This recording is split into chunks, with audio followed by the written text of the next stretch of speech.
story caught my attention when Swift Aderinto was giving us something you don't want to miss, and that was the get-together organized by the police. And you had guys or boys or young men who had dreadlocks, tinted hair, you know, and who looked flashy or had flashy cars in attendance. It just seemed like, well, two parallel lines finally meeting. Wow, that's historic. But we hope it doesn't end at a party. So when guys who choose to have dreadlocks or tinted hair, and maybe some of them into tech or other kinds of business, can now afford flashy cars, they're not profiled as Yahoo boys. And, you know, there comes a problem when a policeman or a security operative sees them and becomes a problem like, why do you look this way? We hope we'll get in there gradually. But let's talk about getting there even more. They're really tech people. Ah, well, these days... The appellation is changing. these days, they say there's a new meaning when you say, I'm a developer. Yeah, I'm a tech bro. Yeah. Yes. Or a tech sister. A lot is changing. Yeah. They need to understand what kind of tech do you do. Yeah. Are you skilled in the art of scamming people? But that's not what we're talking about. We're talking about having a more civilized society where people are not profiled and assumed to be criminals just because they look a certain way that people have stereotyped maybe it's criminals or people to look, and then begin to assume because you look that way, then you must have something negative that you do for a living. So talking about moving and creating change, making Nigerian society more productive. So intellectuals in Nigeria actually gathered, and this was the occasion where you had the Lagos Business School having a function, and then there was conversation. So we'll move now to news analysis, and we're taking the story where eminent Nigerians called on the country's political leaders to emulate Singapore's Lee Kuan Yew's strategic and visionary leadership that saw Singapore build and sustain progressive economic growth over the decades. I'll just give you some background to that story. Like I said, that there was a gathering of intellectuals in Nigeria. They spoke at the University of Lagos Business School's 2025 Quarterly Business Seminar.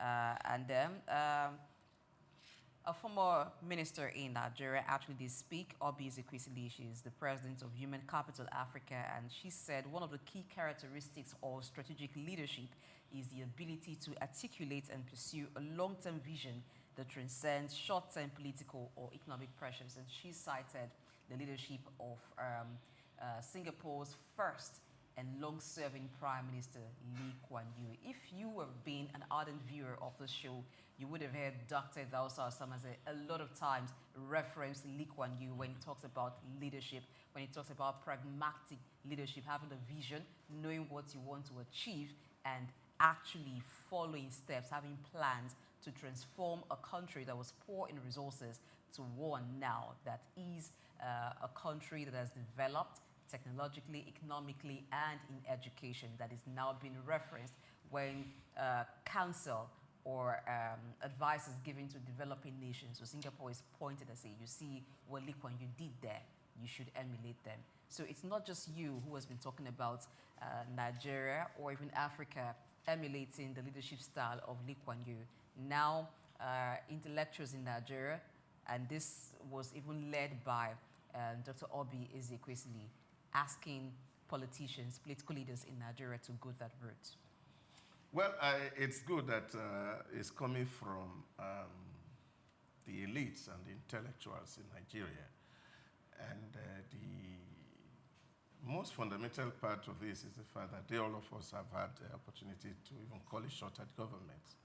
And the history will record them as what were they able to contribute to the system while they were out there. But my really big worry about this story is the fact that, you see, I wrote on my wall about 2 days ago, and I asked if we have too many constitutional lawyers in Nigeria, for example, almost every citizen now is a constitutional lawyer. Everybody is citing Section 305, and we are making many and outs of it. But nobody in Nigeria in our intellectual depth, have been able to define what extraordinary means. And we are getting back and forth because we cannot understand that when you say something is extraordinary, that it means outside of the norm. And we are all in the face of television everywhere, and we are making so much noise and fuse without paying attention even to the operating words in what we are reading. Fundamental problem. And a lot of intellectual dishonesty among our people who say something with one mouth and they're doing something else on the other mouth. But let's look at the Singapore story. It's authoritarian efficiency. The West didn't accept them. They were not conforming to anybody. All they had in mind that they want to build a nation that works. And that nation that works had to come with a lot of discipline. Not what people are talking about today. In Singapore, it was something that was as stringent when they wore their white pants and their white shirt on the day of their inauguration in 1959. It was a symbol that we have zero tolerance for corruption. There was nothing to say, okay, judiciary, that was not it. It's the fact that if you're guilty, you are guilty. In short, Lee Kuan Yew himself said, if a man was dishonest with his wife at home, he cannot serve the public good. It was as bad as that. That's his character. Yes, that's his character. So you cannot be dishonest with your wife at home and then hope to serve in a Lee Kuan Yew government. It was not possible. There was no human rights in there. All that government was that we need to be sincere to ourselves and to build an economy that works. So pragmatism was a game, like you have said. So what works? What are the data? What's available? And Lee Kuan Yew was ready to go all out to ensure that there was no stain around the government. Huge zero tolerance for corruption. So nobody was citing constitutional matter and saying, oh, somebody has breached constitution. There was nothing like that. People were free. It was free to take decision. And it was there for 33 years. And even when he left for 33 years, because there was a deliberate attempt to groom leaders. And so people fill in that gap. And so by the time Lee Kuan Yew was leaving, he was like a consultant to the new government until his death. So when you come back to this space, what are the arguments that we're having in our space today? People are talking about godfatherism.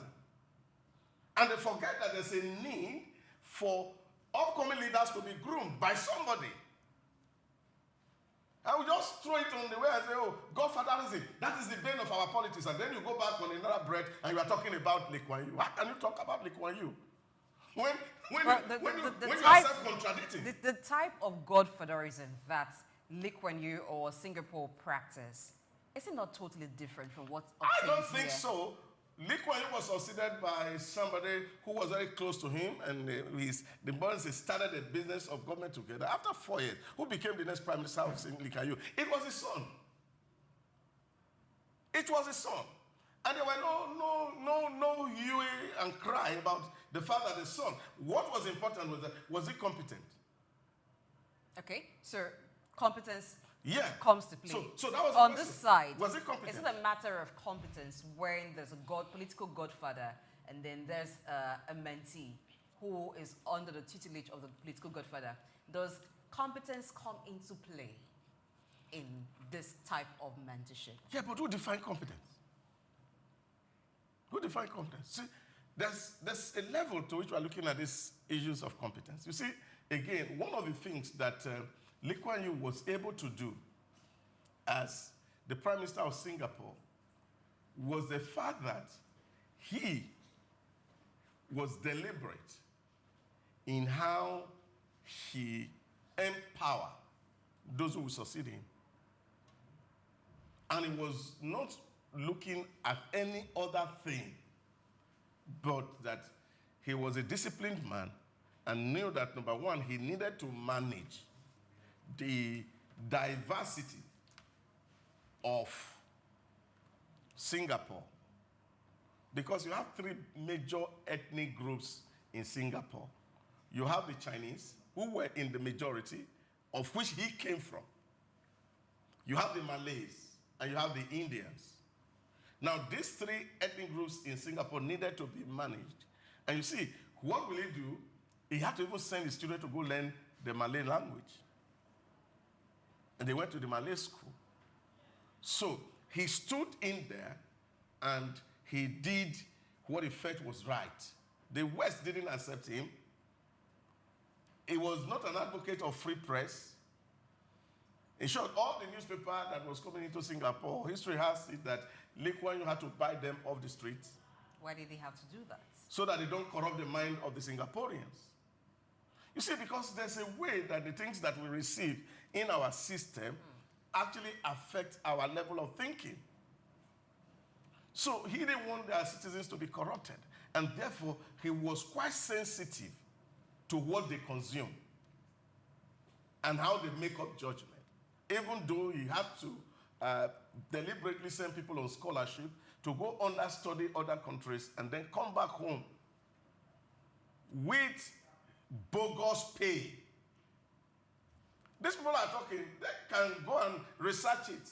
Singapore remains the best paying country in the world for both political office holders and civil service.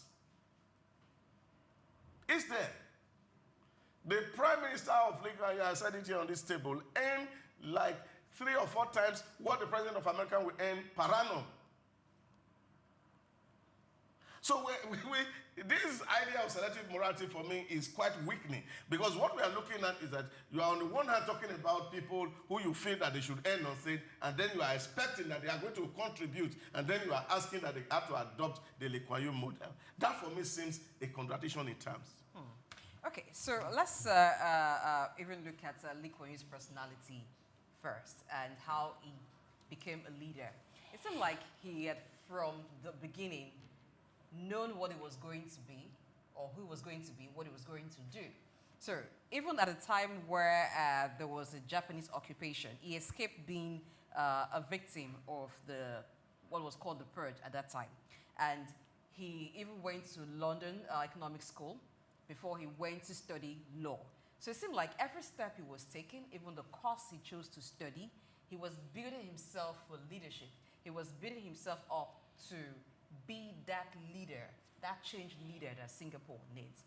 This brings me to the quality of leadership that we have. When we have people talking about leadership being the challenge in Nigeria, and we know that these leaders do not come from outside of Nigeria. They are drawn from the society. They are drawn from the population. So they are also Nigerians. Intentional leadership. How do you think we can bring about this change to ensure that leaders do not just get there by accident or because there is a political godfather in court who says, I've anointed you, I picked you, so I want to make you. And so the person is not building capacity, it's just there because someone is pushing to be there. Or maybe an opportunity by streak of luck comes around.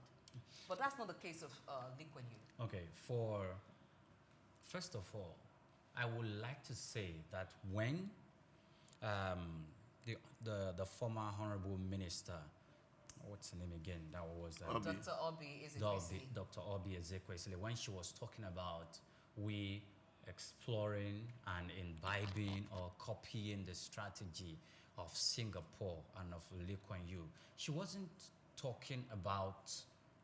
I think she was talking about 4 basic things, if not 5. Education. She spoke about education, she spoke about infrastructural development, and she spoke about cultivating human capital, people with skills. Yes. So skilled workforce. Skilled workforce. At some point in time, she referenced leadership, which I will include as 4. Then the other one I'm going to include is 5. Which is about planning, a national plan for the development of that country. Those are the 5 pillars with which Lee Kuan Yew developed that nation. However, there's something we must look at. It was efficient. There's a specific name doctor called it. Whether it's dictatorial efficiency or authoritarian efficiency. Authoritarian efficiency. And these are not 2 words that naturally exist together. However, so authoritarian efficiency. Who is an authoritarian? There is no competition. There is no check. It is not a democracy. You are a dictator. Now, that word dictator, the point of which I'm using that word dictator is that there is no, let's assume this in a state where we have a multi-party system. There is no other political authority that can call you to order. No opposition. No opposition, apart from your inner circle or all those who are the elites of the government who are sworn loyal to you because they believe you have a plan, and not just a plan, you have a good plan for the country. I think we must acknowledge that. However, when we have a country in that specific sense, then everything cannot be perfect. And you know what? The way we see Singapore today, yes, we are comparing Singapore, one of the fastest growing economies that left the third world countries, and run away straight to the first world country. Yes, it is good. However, if there are some things we are going to emulate from Lee Kuan Yew and from Singapore, those are the 5 pillars already laid out. As a nation, how many national development plans have we had? Do we start to count them?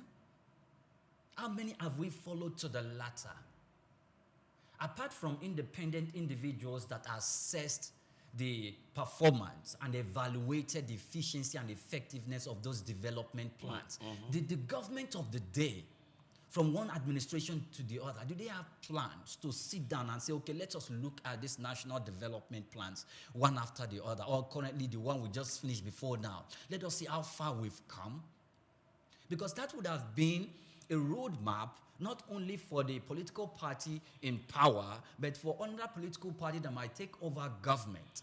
This development plan we are talking about, it is a national development plan from which we are supposed to have subnational and state development plans extracted from it. Now, if Lee Kuan Yew spoke about education, because he understood how the core of education, what the core of education is to the development of a country, infrastructural development and the cultivation of skilled persons in the country. So if we have those 3 basic plans, then the blueprint and the direction of work for a country to take, if he already has that in place, and he himself embodying the leadership that will steer the ship to the direction that it is supposed to go, I think he's achieved that. But you know what? Under a democracy, how can we achieve that? Not just under a democracy, under a country where we are multilingual, multi-religious, almost everything, to the extent that the politics in the nation itself. In fact, some lawyers and some politicians said, it's not that Nigerians don't have laws. It's not that we don't have good laws. Look at the way the constitution is. As much as we are clamoring for the change of a constitution, if we just follow the dictates to the latter of what we have in the current constitution, in fact, we will be heading somewhere very, very meaningful. When we gained independence for Lee Kuan Yew's country, for Singapore, is it about $600 or $500 for GDP per capita? To 2024 also, they have like $64,000. For Nigeria, where are we? Far below that. Yeah, far below that. So the thing is, when we have that direction of a national development plan, this is where we are going, irrespective of the political party, wherever you're coming from, who you are, then it must be seen as a constitutional aberration if these plans are not followed by any government. And it's just not going to be an aberration that will call for impeachment of that. But it must be something that be enforced by the Senate, irrespective of your political party. All right, the question I asked earlier, but I think you were more passionate about talking about the leadership style or the things that he achieved, Lee Kuan Yew achieved. Now, I was talking about how are leaders made. Is it by accident? Do you become a political leader because the opportunity came for you to run for office, and then maybe you picked the form, before you knew it, you campaigned and you became an elected leader? Or, somebody just felt, I think you can do this. You have good oratory skill. You'll be a good leader. But the person who's actually leading is different. You're more like a figurehead. Now, I like how intentional Lee Kuan Yew is about his life and how he became Singapore's leader. He brought that intentionality into play. We saw how he moved. Now, from study economics, maybe he felt, this is not all I need. I need to also equip myself to be a legal practitioner or become knowledgeable in the law. He went through that. And then when he became Singapore's leader, he was intentional about what he wanted to do, how he wanted to transform Singapore. So, education, he focused on education. He focused on the skilled workforce. He focused on maintaining a civil service where there is high income. Now, when we talk about not having a corrupt civil service, on the other side of the conversation, we tend to forget that a hungry man will become an angry man. And when someone cannot meet their basic needs, it is very easy, they're more susceptible to giving to corruption. But when a man is well fed, he has the basic needs of life, chances are, before you'll be able to persuade him to go against his values, it's going to be really hard. But when he has to compete for his life, compete for his basic need, he would trade values very easily. So that he had to ensure that while we're talking about people being patriotic, people having this anti-corruption value, we must also make sure that it is not a difficult task for them to meet their daily and basic needs. That's on one hand. Okay. And then we also saw in the economic life how he focused on export-oriented industries because they had to grow the economy, how they were supported to ensure that Singapore's economy grows. And he's someone who has strong Asian values. He did a lot to protect that. Now, when he was criticized for not allowing free press, well, he talked about people, and there was the argument that he was trying to protect certain influence, and people called him a dictator. And he said, well, if it means that he's the nanny of Singapore and is nannying Singapore into becoming an economy that is good, then he's proud of it. Well, but the fact remains here that we talk a lot in this country. And that's why we'll talk about policies. We're not short of it. We've never been short of policies. But are those policies practicable? Singapore, Lee Kuan Yew was a very pragmatic leader. For you to even know what works, sometimes you must have walked the road. Sometimes you must have done a lot of studying or a lot of assessment, research to know what policies work. When leaders come into office, either by accident or having been mentored with the wrong values, they will bring that on.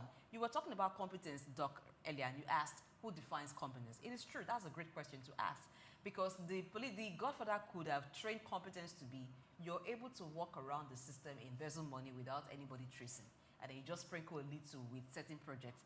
That may be competence. But for another person, competence could be you are meeting the state in this particular condition or in this particular level.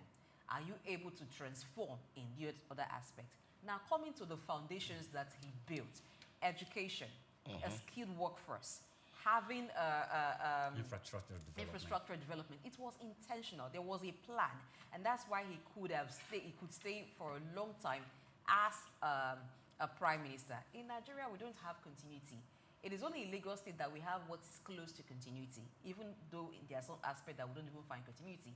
If we talk about the city becoming a clean city, there was a particular governor that was chasing after that and was making efforts to ensure that Lagos moves away from what people know it as that city that is dirty to one that is clean. It was hard for you at that time as a resident or even as a visitor. In fact, when you're coming to Lagos and those things, they will tell you, don't dump refuse on the road. Don't drink pure water and dump the sachet. You will be caught. You will be arrested. But we see that that era has long passed. We're now in an era where you could even be in your house and you don't even sign up to any waste manager. You take your refuse and you dump on the road. So there is no continuity in that aspect. And that's why we see that in everything we do.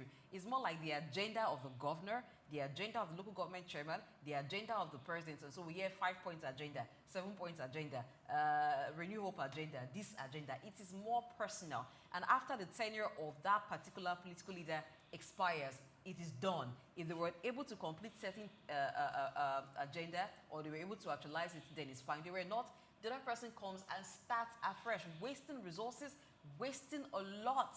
and then we go back to square one. So there's a lot to learn. I like that it's even people who had been in government that are talking about this. And they were talking about this where you had intellectuals, Lagos Business School. But do we have a place where leaders are also trained?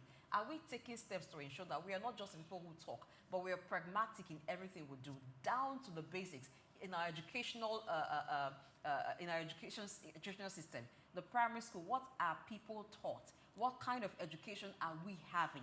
How do we have a skilled workforce? Is it left to an individual to determine how much of skill they want to have, how much of skill upgrade they can afford? These are the questions we should be asking ourselves and talking about. Yeah, but look at it. It's to look at just to take some excerpts from Lee Kuan Yew's work.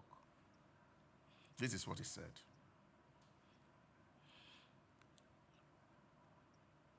Never had I expected that in 1965, at 42, I would be in charge of an independent Singapore, responsible for the lives of 2 million people from 1959, when I was 35.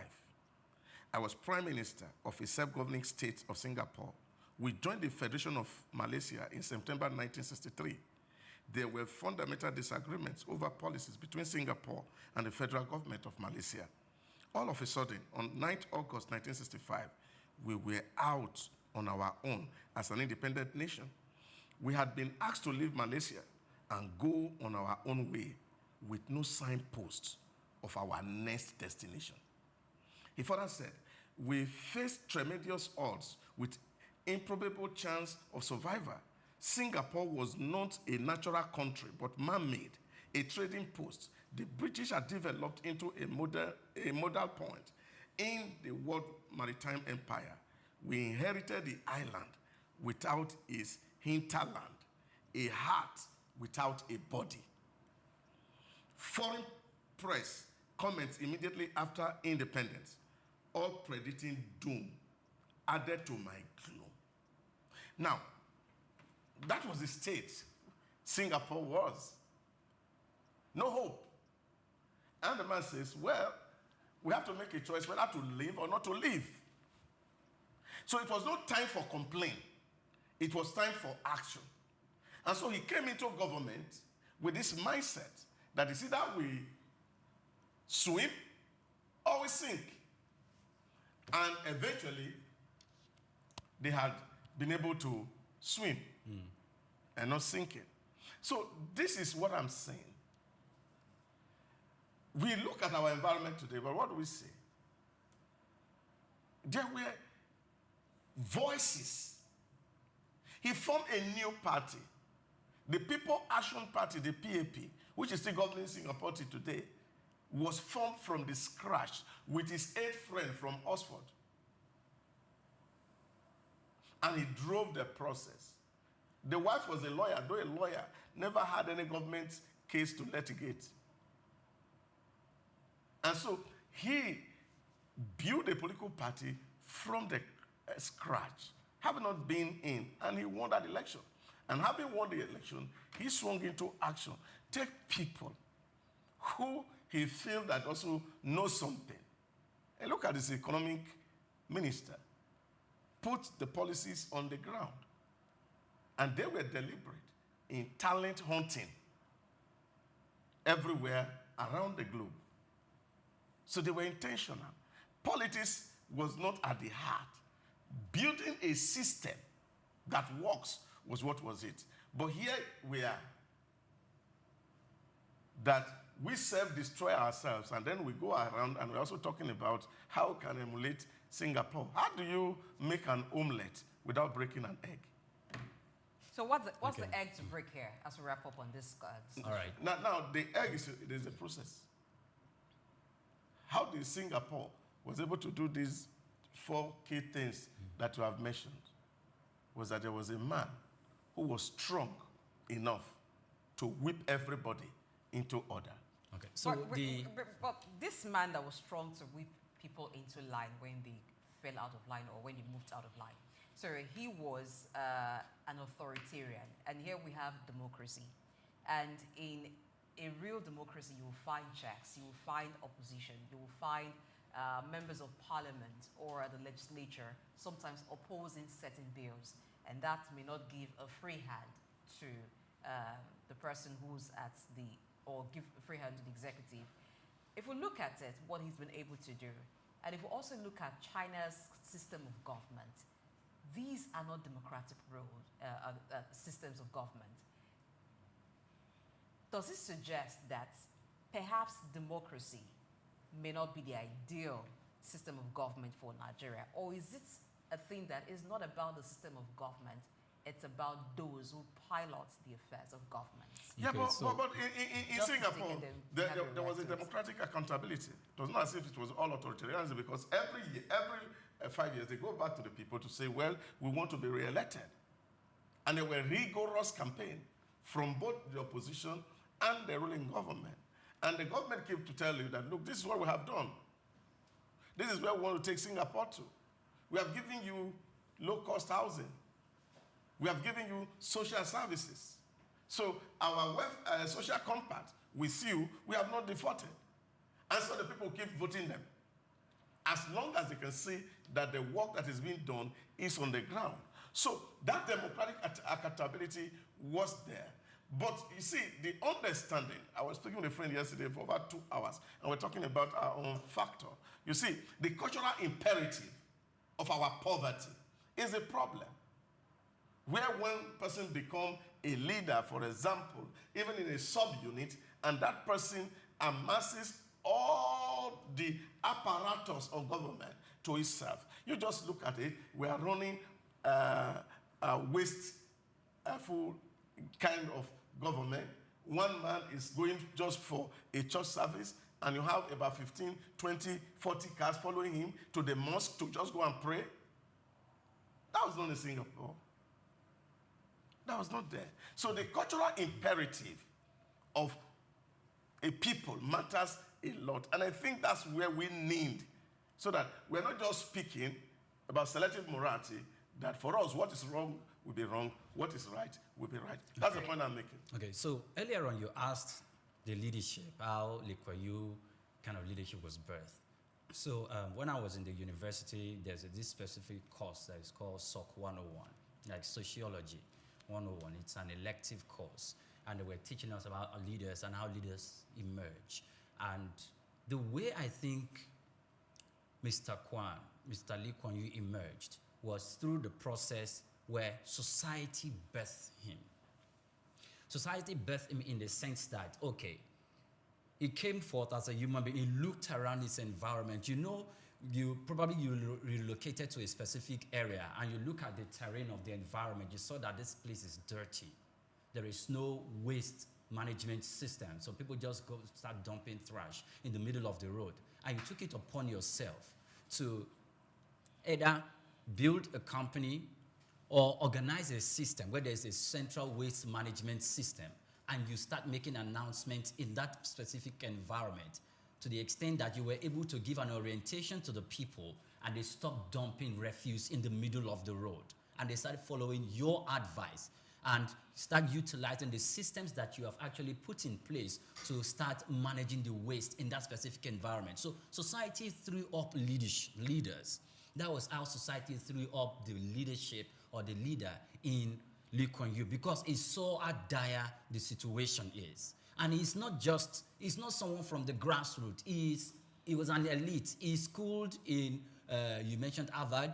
He schooled outside Oxford. He schooled outside of the country. He has gone to see how things are run, the economy is run in such places. He had gone to see the laws that have been put in place to govern and to regulate leaders in specific position, how it's required for them. Of course, he has equally gone to see the freedom and the liberty of the citizens of those countries and how they are able to hold to account their leaders by way of election. So he knows that he had already, society had threw him up in the sense that he's already at the fore of the battle. And he had made it. He wrote out those plans. He went back to go and make sure he implemented this. If we look at it comparative-wise, our leaders see these things. Currently, as we speak now in this country, they travel out of this country, they live in a nation, they spend time in nations where electricity doesn't go off? Have they been able to replicate same system here in Nigeria? The answer is no. Since time immemorial, some of them who are in government now, they've been in government from their late 20s or their early 30s, and they've been going shuffling in and out of this country. They've seen an efficient railway system in other countries. They've seen an efficient blue economy, shipping companies or shipping system, maritime sector in other countries. They've seen an effective education system in other countries, and how the society rely in that specific education system that has been able to align both the town and the gown system of education. They've seen it. The thing is, do they have the political will, either as the chief executive of a state, or as a local government chairman, or as a member of the House of Representatives, or the Senate, or the House of Assembly? You've seen this system. Some of them have homes there where they live. They've seen this system. What made it? Leaders like themselves, with red blood flowing in their vein, with 2 ears and 1 head, who attended universities, who went to school and saw all these systems in place and built this system and subjected themselves to the laws of the land to make sure they execute this system to bring about efficiency, development, and economic growth in their climes. And they live here. They will not use the hospitals. Their children will not school in the education systems in this country. They will take them abroad. There is a fundamental problem with this sort of leadership we have in Nigeria and in Africa. That was why most of the time I had said that, look, until we made laws in our country whereby the president, the governor, as long as you are in opposition in government, or you are a member, you work in the civil service of the federal, state, or local government, when you are in position of government, your child cannot school in private school. They must school in public school. You are bound by law to use public facilities. You must use the general hospitals, the state teaching hospitals. You are going to use the university teaching hospitals. In this country, you are not going to use a private hospital or out of this country. But what? When they suggested it in the House of Assembly, what did they say? No, you are infringing on our right to use facilities. All right, let's wrap up with this. Okay, you were saying that there's a fundamental problem. I agree with you, there's a fundamental problem. And this is what I think the fundamental issue is, because given the comparison between Lee Kuan Yew and African leaders, or Nigerian leaders in this specific case. So Lee Kuan Yew is a man that was privileged. So he was able to travel out of the country, see what happens elsewhere, get foreign education, came back home and implemented what he had said, and he got good results. Our leaders here travel abroad. In fact, some of them stay more abroad than they even stay in the country. They go for medical tourism. They are very good with educational tourism because their children school abroad and all of that. So why is it that with all that they've seen, how societies work, and they cannot make the one they come from work? I'll tell you. So Lee Kuan Yew was an advocate of Asian values. And what does Asian value believe in? Let's check it out. So Asian value believes in collectivism rather than individualism. What is for the collective good of all of us? They believe in family. They believe in work ethics. They believe in a lot of good things. They believe in unity, respect, and authority. Let's even look at collectivism for the collective good of us all. So if I've seen something somewhere that will benefit us all, well, that means that if I believe in Asian value as an Asian, I come back to replicate that in my country for the collective good of all of us. We find the reverse or the opposite here. It is individualism. So I see something that is good elsewhere. I don't want you, Priya, to benefit from it. I don't want Dr. Idahosa Osamhanze to benefit from it. That is why I can have the money, the resources, and the influence to bring about, to build good roads all around my community. But no, I would rather build the one that leads to my house and stop there. It is for my own good, not for the collective good. I know that if I build or I am able to empower youth, they will have access to economic opportunity. They will be able to live and have good quality of life. But if they do that, We did dobale for me. Yeah, but look at So it is now Blessing. a lot about me and not for the general good of the people. That is why people will sign agreement, bilateral agreement. People will take loans and use national assets as collateral. Loans for which they have no intentions of paying back. They don't care what happens to the generality of people, what happens collectively to all of us. As long as I have been compensated individually, I am fine and good. That is the difference. Some may blame it on colonialism, but I don't think it is the issue. I think we're too individualistic, we're too selfish in Africa, in Nigeria. That is the fundamental problem. If you pay attention to that excerpt from Third World to First World just now, you also know they were also colonized. That island was built by Britain. They had their gunboat there. The army was stationed there. They are not really bothered about security of that place because it was British controlled. Yeah, but what was fundamental is the fact that that values you talk about, he was able to transition it from the primordial to the civil setting, which is the argument of Peter Eichie. And I stick with Peter Eichie, that the problem is that as long as we are not able to transition, because the same value are in our environment. They're in our environment. Communalism. I grew up in my village to see that as community, we build houses free of charge, free labor. And they said this young man is now old enough to marry, but he doesn't have a house. The community will gather together. Though there was no brick, it were mud houses. They build mud houses for people for free. Dog, you people should build me a house. Now, Well, you're married already. So that opportunity is over. So this was how people lived together. They helped each other to make farms. I knew when my in-laws, my auntie's husband, will move members of their entire community to come to my father's farm to work. Now, all these are level of communalism. Without pay? No, without pay. Not single pay. And the entire community bring wine, they bring food for them to eat for that day. And they will work the entire field. So now, those things are there. We have not been able to transition that from our village level to politics. Then I see a friend of mine want to contest for National Assembly. They are using him. He's doing everything for the community. Everybody love him for serving community. But the day he wants to venture into politics, people were asking him for money, and he didn't bring money. They didn't vote for him. Because they feel that, oh, now he's leaving us. He wants to go and set himself up. Because the society has never accepted the state as theirs. And until we have that transition done, it doesn't matter who becomes the president of Nigeria. Even if you bring a pope to be here, issues are not likely to change if we, who are the followers, will not change our mindset to begin to see the state as ours. And then we have the responsibility to collectively build it and make it work. All right, we hope that we do what it takes to make it work. And we also wish and hope that as Africans, as Nigerians, the core values, which talks about love, unity, that we have as a people, we will bring that to bear, not just in our families, in society, in governance, in business, and then we better for it and not just pointing to what others have done.